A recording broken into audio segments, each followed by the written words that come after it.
Anything that they need to do to communicate, acquire, or retain patients more effectively, we want to support them in that effort.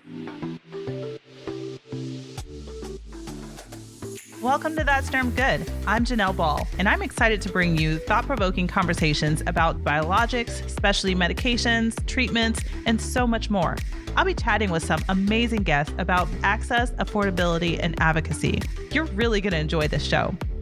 Welcome to That's Term Good. Today, my guest is Jason Tuschman. Jason is the president and co-founder of Red Spot Interactive. Jason, welcome. Thank you for joining me. Thank you, Janelle. It's a pleasure to be on. I appreciate it. Yes, I am looking forward to hearing about what Red Spot Interactive is. I know you said it was a CRM platform for dermatologists, but how did you even get into this space in the first place?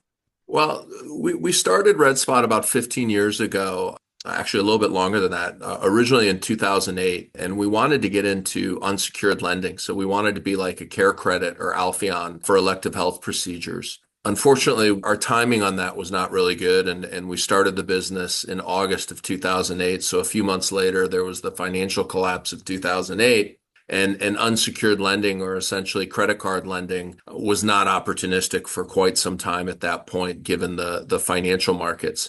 However, in starting the business, we learned very quickly that medical practices, especially derm, plastic surgeons, LASIK surgeons, had a lot of challenges in their ability to manage inbound inquiries and manage phone calls from consumers, manage, back then, which was new, web leads, if you will, or form fills. And so we built a business around that. And we literally started as a manual call center with kind of phone and paper and responding or handling inbound inquiries for practices.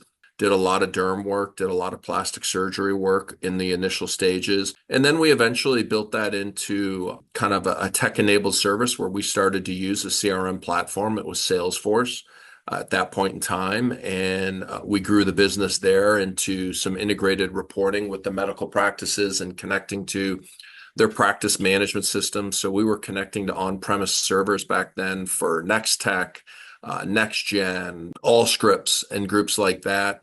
Then we started to realize the value of data, and data became really important. The ability for practices to make business decisions on the performance of their referring providers, the performance of marketing channels, the performance of their front desk staff, and the ability to handle these inquiries was really challenging. So we saw a huge opportunity there.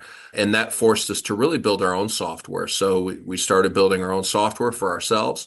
And then what we've done over the last 5 years is turn that platform into a SaaS product for our clients. So when you think about Red Spot, we want clients to think anything that they need to do to communicate, acquire, or retain patients more effectively, we want to support them in that effort. So the practice management systems are our partners. So Nextech, Allscripts, Athena, NextGen, these are our partners.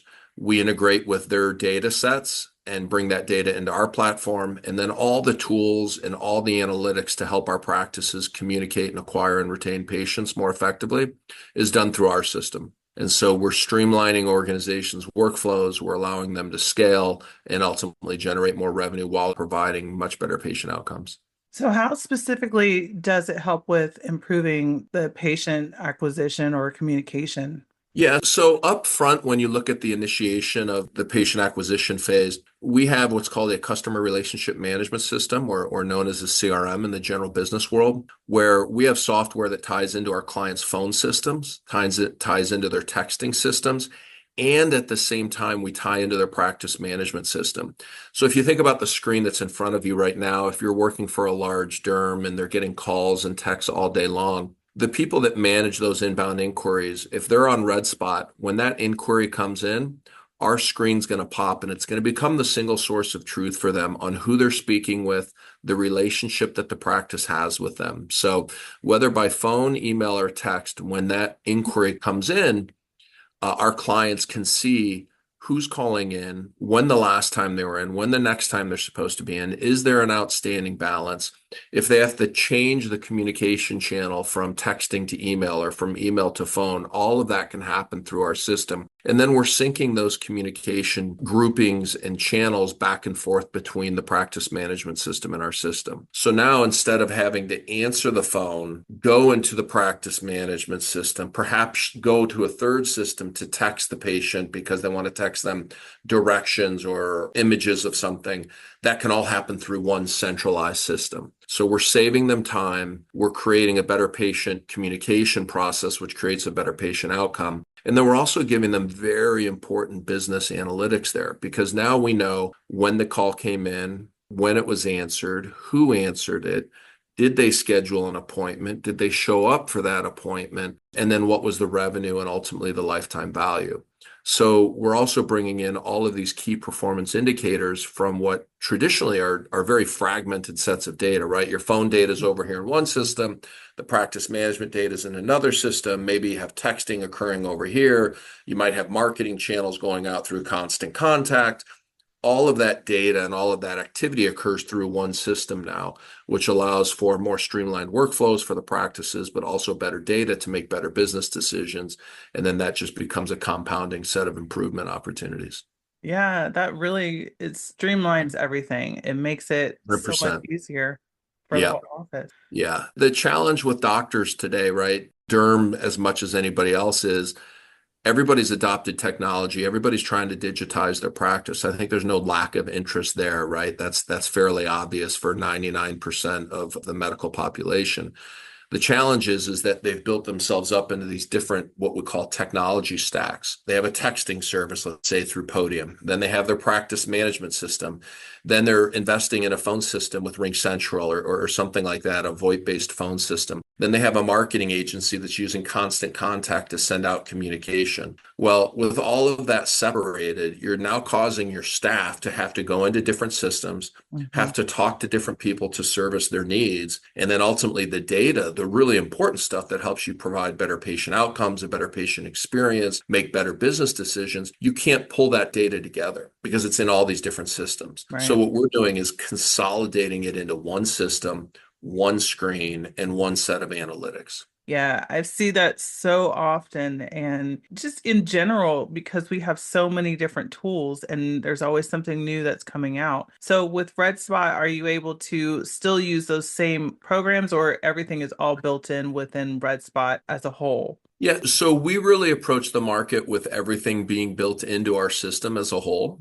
There may be some whistles and bells on one piece of technology versus another that we may or may not have, but ultimately your ability to deliver communication through all digital channels, your ability to send messaging through all channels, your ability to target your audience, speak specifically to patients at a provider level, at a procedure level, at a patient journey automation level, all can occur through our system. So everything from online scheduling up front, right? Embedded online scheduling into your website and into your communication tools, all the way through to patient journey automation can be found through our system. What that does is not only all the efficiency things that we're talking about, but also what clients like is it's really ultimately going to lower their costs. Because when you're paying these independent costs across these fragmented systems, by default, you're paying a higher cost per product, if you will, because you're supporting that company's infrastructure independently. You have repeat costs, if you will, across the technology stack. When you consolidate that,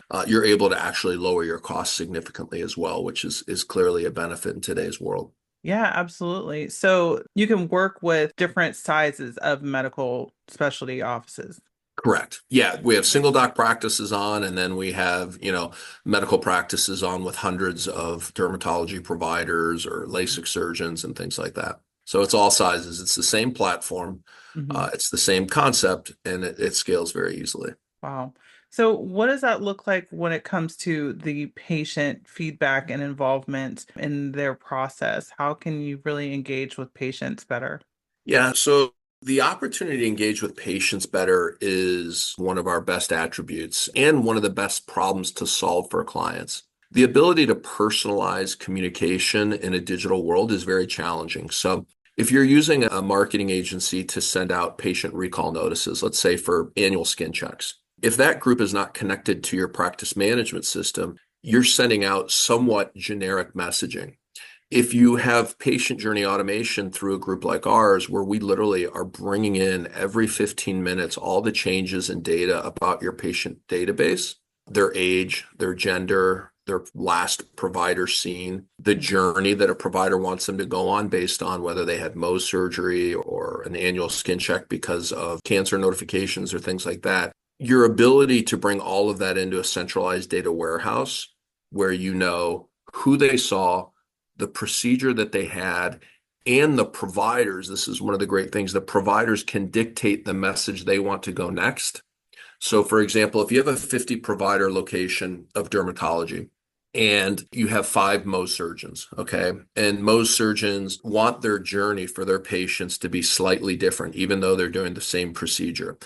One wants, let's say multiple follow-ups within 6 months versus one follow-up within 6 months. Or they want a different set of post-procedure instructions regarding wound care and things like that. Even though it's the same surgery, if there's five providers and they have five different treatment protocols because that's their personal desire, we can deliver those messages five different ways for the same procedure at a provider level and take into account the patient's information. So if they want to then add a secondary layer of personalization based on age or gender, or anything else that's available in the patient record, we can then personalize that. So now you're talking about truly data-driven personalization, like's done in many businesses. I mean, if you go to simple Right. businesses, whether it's financial related, mortgage related, the automotive business. I mean, these industries have been doing this for 30 years. These strategies are not new. They've just been slowly adopted in digital healthcare.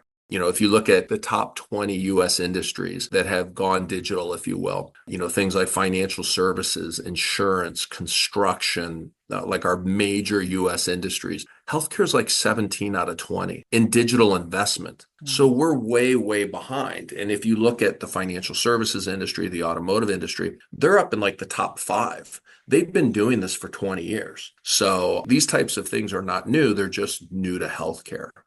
And so they work well, they create a much better experience. When you're streamlining communication at a personalized level for a consumer and for a provider, you're strengthening that relationship, and that relationship is ultimately going to improve the experience, and ultimately it's going to improve the outcome. And when I think about that, when I think about our ability to centralize all of this data and this interaction into one system, the next few years, as we're able to flush through that data and analyze it even further, patient outcomes are going to improve even more because now we can take, for example, what we used a few minutes ago, those five providers and the five different treatment protocols. Well, now we're going to be able to look at that population 5 years from now and say, hey, here's what the five different treatment protocols have done. Here's what the end results are.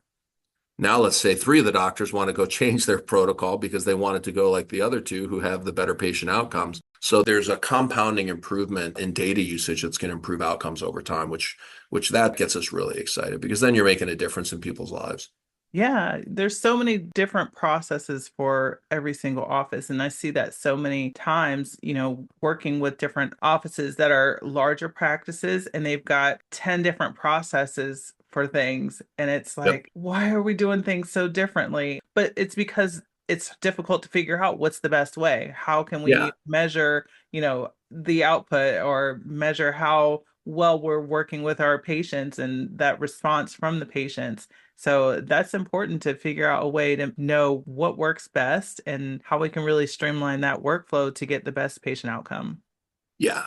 The decision-making process in patient care at an individual provider level is categorically objectively driven. They know that there's large swaths of proof and objective data showing outcomes, but the unique treatment paths and the specific patient journeys they implement are ultimately very subjective, to your point that everybody kind of does things a little bit differently. And when you can create objective decision-making power in those steps within the treatment path, we believe you can start to see improved patient outcomes beyond the large categorical things that are known based on prescriptions or removing ailments in the skin and things like that. So when you can start to really optimize the actual treatment path at a tactical step-by-step level, there's where you can start to make some compounding improvements as well.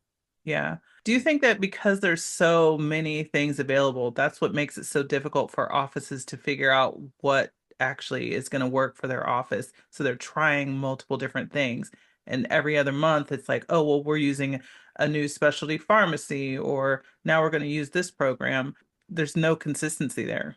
Yeah, I think when you look at the medical field as a whole, right, clinical research, data driven, medical equipment results or surgical equipment results, data driven.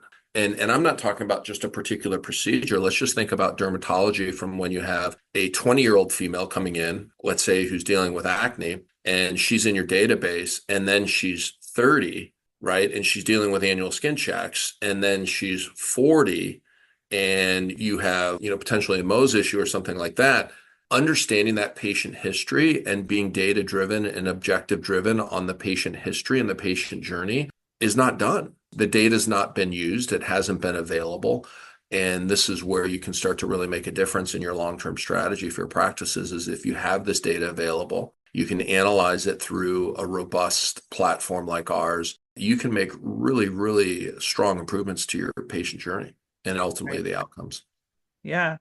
Definitely. So what about the offices that are still on paper charts? Do you find that as a challenge to kind of get them motivated to looking at digital platforms? I will give you an example that's a ophthalmology practice I dealt with over the last couple of weeks. Um, Very few people over the last few years do we run into, let's say, paper charts anymore. So I kind of think like that's pretty much gone. But what we do run into is, let's say, referral management, for example. And where we see challenges in adoption is the ability to reevaluate a system that's been in place for 20 years. So we have a large ophthalmology practice in the Midwest, and they have somebody that's been managing the referral management platform for 20 years. And they get the faxes in and they take the fax and they put it in an email folder. And then the provider's administrators come to their email folders and they grab those. And that's how they've done it. And you can't change that. And that's what's been happening. And this will break and that'll break. And so it's the workflows and the administrators that are in charge of the workflows that are the challenge more so than the providers. The providers want to do the adoption and they try to move forward with the adoption, but you get friction at the administrator level. And so creating software and opportunities that simplify the work so that it is an undeniable discussion that the platform will ease their life is the only way to go. Anything in between is going to keep you challenged by the current process. So you have to develop a software that is undeniable to that administrator that's been doing it for 20 years. Right. Otherwise, 75% of what they need or what they want is not good enough. If it's not 100% of what they need and that they know they can turn around and start doing things differently the next day, you're going to have friction and you're going to have challenge in adoption. So, for example, the ability to bring fax referrals into our CRM platform directly, open them up, understand which referring provider they go to, and then syncing that directly with the practice management system, that makes that historical workflow undeniable. And then, by the way, when that fax is synced with the patient record, it automatically triggers this patient journey automated messaging, not just to the patient, but also to the referring provider so they understand the status of that referral. And then that referring provider can also take advantage of the analytics because they're going to understand the outcomes of the patients in a very clearly designed format that occurred at that provider's practice for the people that they've referred. Now you're making big game changes to the referring provider situation and the dermatology practice level, the orthopedic, LASIK, et cetera. Right. So it has to be undeniably simplistic. Anything less, you're going to have the friction. Right. Because the provider is making the business decision or the general manager is making the business decision, but they're not pulling the dials. The dial's being pulled by the administrator. So if you're not undeniably simplistic for the administrator, you're not going to make it. You're going to have opportunity cost in the way that you build the business. Well, yeah, because I mean, now that administrator, it's a burden on them if they have to try to get everybody on board on something that's going to be difficult. Yep. And they won't fight that. The provider manager, they don't have enough time in the day to see all of their patients more or less deal with the friction of changing a workflow. So unless you can change that workflow with absolute simplicity and kind of a one-click opportunity, Hmm. it's going to be pretty difficult to get the adoption. Right. We've learned to build to that over the last 5 years as we've gotten deeper and deeper in our practice relationships. We use the word undeniable. It has to be undeniably simplistic so that every single person's life is made easier. And if it's not, you're probably going to have opportunity cost in the adoption. Right. So, as far as the buy-in goes, do you think that side kind of outweighs the benefit, or benefit outweighs the buy-in of cost? The benefit absolutely outweighs the buy-in of cost. It's objective, right? You can Mm. measure hours, like the time that it takes to receive a fax, open it up, file it, have somebody else come in and do it, then start manually sending messages. Those hours can be counted very easily. It can be measured against the value of the automation. The debate and the ability to have the review is where the challenge lies. And if you think about medical practices, right, as a business, purely from a business perspective, then most of them are making money and they have good profitable margins, despite the challenges we have in the economy and everything. So what you're talking about is taking somebody from, let's say, a 20% profit margin or a 15% profit margin, saying, hey, this one particular piece can take you to 17% or an 18% profit margin. It's hard for them to kind of consume that unless they're really, really financially driven from an objective standpoint, despite the obvious business nature of the decision. So the social nature of just avoiding the friction becomes a problem. So, other question I'm thinking of now is everybody's incorporating AI into their platforms. Is that something that you have incorporated into RedSpot? Because I know you were talking about the faxes coming in and being able to kind Mhm. of streamline that workflow. Is AI incorporated in that, and how do you manage that?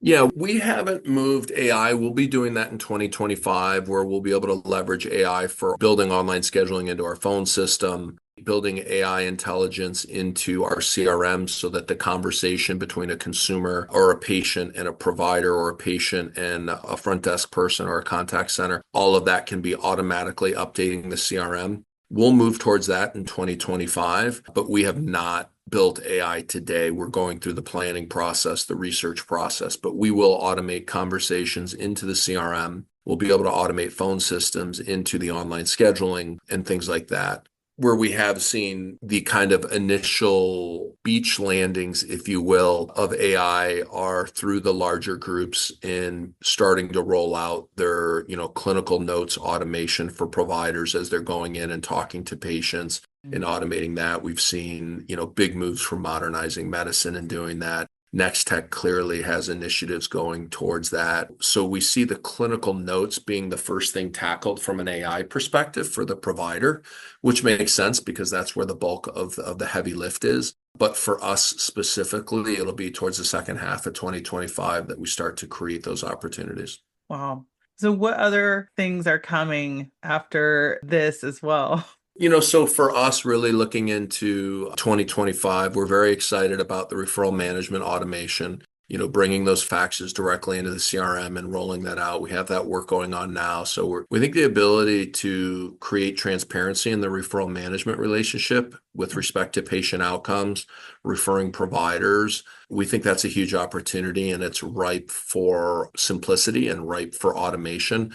So all we're doing is taking our existing patient journey automation tools, our existing patient journey analytics, and making those available to the referring partners. So we think that's a huge opportunity, a ton of inefficiency in that process that's going to be streamlined. So we're very excited about that. We're also very excited about the AI in that scheduling conversation, in that retention conversation, in that treatment path conversation, where the conversation can be automated into the CRM and not have to have somebody sitting there looking and typing and on the phone. They can just truly have a conversation focus 100% on that conversation and know that those notes and those data fields are being taken out. And then going from there, there's automated communication being driven based on the results of that call. So we already have the automation because the automation's built off of structured data within the practice management system or within the CRM. So it's really simplifying the ease of getting that information into the CRM that AI will help us with in 2025. And we're very excited about that because you're just lowering that work effort, that manual work effort of the staff at the dermatology practice and allowing them to just focus more and more and more on that true patient conversation, you know. That's a game changer. I mean, you think about all the questions that we have for patients, and we're trying to get all of this information from them before their appointment, and then things still get missed, insurance cards or all of that. So if there's something that can be automated and capture all of that data, I mean, there's a app that's called Fireflies for like meetings that I have, and Yeah, it's sure. the AI note taker. Great. It's It's been tremendous. great because I'm like, wait, now I've got a whole transcript because I have always been a terrible note taker. Yep. So just having that, it makes such a huge difference. Now I can go back and reference all of that information. And then I'm finding things like, oh, I knew I needed that information, or I'm like looking specifically for certain things that were in that conversation. So it makes such a huge difference. And if you look at Firefly or we use Read AI, they're doing what we're talking about already. So they take your notes, they put them into the action items. But now I was just looking at it this morning, actually, before this call. Read AI has a plugin with Salesforce. So Mm, Read AI can take your notes, same way that Firefly does, has your action items, has your summary, knows the client that you spoke with. It pushes those action items and those notes directly into Salesforce. So we're just going to be doing the same thing. We're going to be taking that level of data aggregation and that level of data targeting and pushing it right into the CRM. So it's the exact same concept. That's a great wow. example. It's a great Yeah. example. That makes me excited because, with my background in doing prior authorizations, one of the things that we always seem to miss is, we get the insurance card, but we never get that pharmacy benefit card. And Hmm. even just having a conversation, if that information was captured to say, hey, we need your pharmacy card that you take Yep. to your local pharmacy. We need that information. And then that would be captured automatically and saved into the chart. And that saves so much time, the back and forth time of trying Yep. to educate the patient and making sure that they know where they have to fill their prescription and all of that. Yep. Appointments scheduled, pharmacy cards missing. Therefore, the system knows the pharmacy card's missing. They send them the link. The link takes the pharmacy card in. Now you recognize that that pharmacy card exists. The messaging stops. Wow. That's So great. that, yep, that's exactly where we're going. Love all the advancements. That's so good. Thank you. Thank you. Yeah, we're very excited. We love dermatology. It's been a very important, specialty for us. It's probably 40% of our business today. The volume and the efficiency needs in the dermatology world are tremendous. And that's where we're focused on solving those types of problems. Yeah. What other specialties are you in currently? So we're in ophthalmology. We are in plastic surgery. We are in vein care. We are in bariatrics, orthopedic. So, those are kind of the specialties that we're focused on. Dermatologies, like I say, 30 to 40% of our business today. And then it's, fragmented across those, but we're pretty busy in those. And, we think cardiology is a great opportunity as well. Orthopedics a really interesting specialty for us because there's such predictable patient journeys. So, for example, I had knee problems for the last year. I'm over 50 years old. I went in and got cortisone shots in both my knees. My knees feel great. My practice management system would know, Jason Tuschman, over 50 years old, cortisone shots. He's ripe for knee replacements in the next 5 to 10 years. Let's start educating him. Let's make sure he comes back. Let's look at the discs in his knee. I mean, it's that type of opportunity that exists. Right. Wow. Yeah, it makes sense because then it kind of keeps you up to date as to what's happening, Yep. what you need, what you need to be aware of. I think that's great. That's right. That's right. And then you don't have struggling patients without the education of what's available Yeah. and the ability to prolong that effort. And then if you think about, medical equipment and surgical equipment and things like that, the advancements there alone are tremendous. So when you start taking that information and the advancements that are there, you're going to facilitate a better experience for your patients by educating them that, things have changed, things have gotten easier, they've gotten more efficient. If you think about orthopedics and the various back surgeries, 15 years ago, a laminectomy was done very differently than it is today. Hmm. Laminectomy today can be done, it's done in outpatient surgery. It's done in a lot less invasive way. There's alternatives to the non-invasive options, and that's going to help people get out of pain a lot quicker if they know that those are available. Yeah, I had one a couple years ago, 2 years ago, actually, Yep, yep, November, my that's lower right. back. Yep. Yeah, it's a horrible thing, right?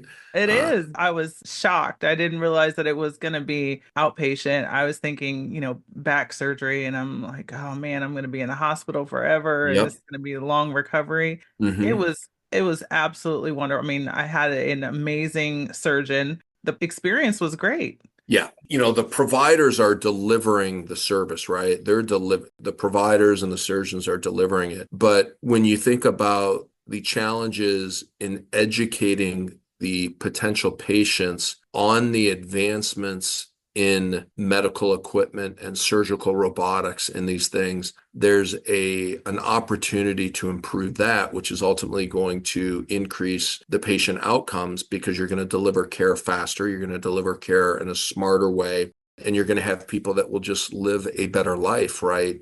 And not have to be in pain for the amount of time that similar cases have been historically because they were avoiding what they thought was a very invasive situation or a longer than expected recovery period, and they were afraid to go back to work. They were afraid they wouldn't be able to go back to work fast enough. The Hmm. education value of just the advancements in medical equipment and surgical robotics is incredible with what we're doing. Right. So I feel like just from life experiences, going to the doctor and seeing different things at these doctor's offices that you would want to take and be like, oh, I think we could add this or we should do this part of Yeah. the company. Do you get ideas that way or how do Yeah, absolutely. We want to be Salesforce for doctors. So Mm, Salesforce is one of the most successful SaaS platforms out there. They are the kings in integrating data, and leveraging automation to make businesses perform better. And all we've done is really taken the approach of doing that specifically for medical practices. So we've stayed 100% focused on medical practices. So HubSpot's another company that's been very successful in helping many practices. Our level of integration, our level of dedication to healthcare has allowed us, from our perspective, to just do it better for the mid-size kind of ASC market. That being said, we're a small company, so we are working with our providers on proving analytics on a continuous basis. mhm. We're working with them on performing automation to meet their particular needs on a continuous basis. So, we have the luxury of still being able to work very close with our providers. And it's amazing what a few valuable relationships can do in altering the state of a software company. And so we really take that very seriously and value those opportunities with our providers. Yeah. So what does that onboarding process look like? Is that pretty quick turnaround time? I mean, do you have to do a training with the office staff? Yeah, our onboarding is not very difficult. The challenge is getting approvals from the providers. So there's a lot of messaging in our patient journey automation, and that messaging needs to be approved. But outside of that, the kind of default settings of, online scheduling, appointment reminders, patient surveys, online review generation, patient journey, and recall automation, these are pretty much default settings that we have. We've got to get connected to the PM with most practice management systems today. That's done within, 2 weeks or less. The most advanced ones today, it's done within 24 to 48 hours. So we have that data in, we connect to the phone systems. We can do that within a day or two. Mhm. What really takes time is content approval, settings approval, even though we have default settings, and then training's done, within a matter of a couple of days. So the timeline that we give is 60 days, but that 60 days could be done in a couple of weeks if the approval process was facilitated. Right. It's not 60 days of work on our side. It's 60 days of waiting for approvals and going through the internal administrative kind of review and approval process at the practices. Hmm. Yeah. No, that makes sense. So if anybody wants to get a hold of you or is interested in your services, how would they find you and how would they get that set up? Yeah, redspottinteractive.com is our website. There's a ton of information on the website, videos on the products, our phone number and our lead forms. It's all there, and we can be on the phone with somebody in 24 hours and, moving ahead very quickly. Okay. Well, thank you so much. It was Thank you, so Janelle. nice talking to you, Jason. Absolutely. Yeah, we got to help everybody make some good business decisions for their It's practice. not easy. It's not easy. There's a lot of challenges. And, when it comes to administration and technology stacks and integration of data, we're there to help make those things easier. All right. Thank you so much. It was All right, great Janelle, talking thank to you. you. Appreciate your time. Have a great day. Thank you. Thanks for spending a few minutes with me and listening to That's Derm Good. You can expect new episodes of That's Derm Good every week. The podcast is available on your favorite app, including where you're listening right now. Subscribe to the podcast so you never miss a new episode. Bye.